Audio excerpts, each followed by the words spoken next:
श्रद्धांजली वाहण्यासाठी राज्यातील सर्व ग्रामपंचायती 9 जानेवारी या दिवशी बंद राहतील अशी माहिती सरपंच परिषदेचे अध्यक्ष जयंत पाटील यांनी दिली आहे।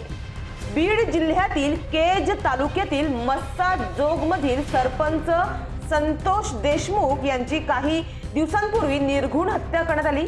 या हत्येमुळे संपूर्ण राज्यात खळबळ उडाली आहे।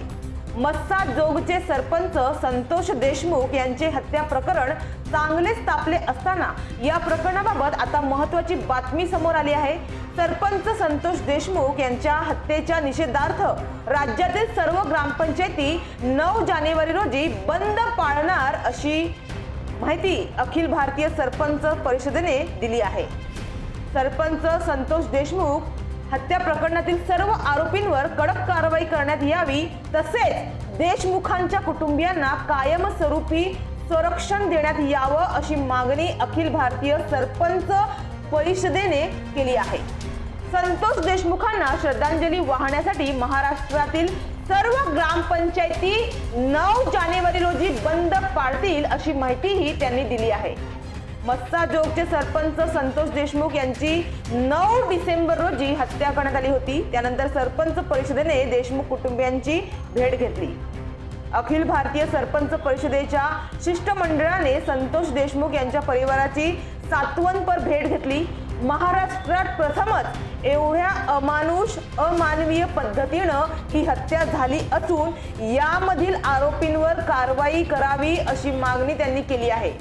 राज्यात परत कोणाचीही अशी हिम्मत होणार नाही अशा पद्धतीचे कडक शासन आरोपींना करावे अशी मागणी सरपंच परिषदेने केली आहे।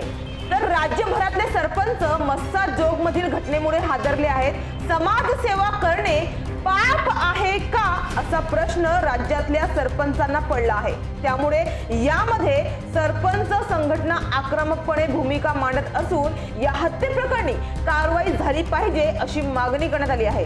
आणि त्याचप्रमाणे संतोष देशमुखांच्या कुटुंबाला आर्थिक मदत द्यावी, त्यांच्या परिवाराला शासनाने कायमस्वरूपी संरक्षण द्यावं, त्याचप्रमाणे त्यांच्या कुटुंबांना आर्थिक मदत शासनाने करावी अशी मागणी सरपंच परिषदेने केली आहे। तसेच संतोष देशमुखांच्या कुटुंबातील 1 जणांना नोकरी शासकीय द्यावी आणि संतोष देशमुख यांचं भव्य असं स्मारक या गावामध्ये उभा करावं अशीही मागणी करण्यात आली आहे।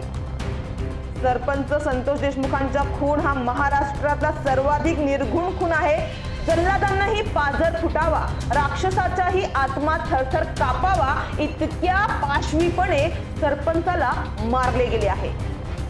तर या प्रकरणी बीड पोलीस अधीक्षक यांनी सांगितले की सरपंच संतोष देशमुख हत्या प्रकरणात मी जातीने लक्ष घालणार आहे। या प्रकरणी जे कोणी आरोपी आहेत त्यांच्यावर कडक कारवाई केली जाईल। या प्रकरणी आतापर्यंत 4 आरोपींना अटक करण्यात आली होती, तर 3 आरोपी फरार आहेत। आता फरार आरोपींना लवकरच अटक होईल असे बीड पोलीस अधीक्षक नवनीत कोवत यांनी सांगितलं आहे।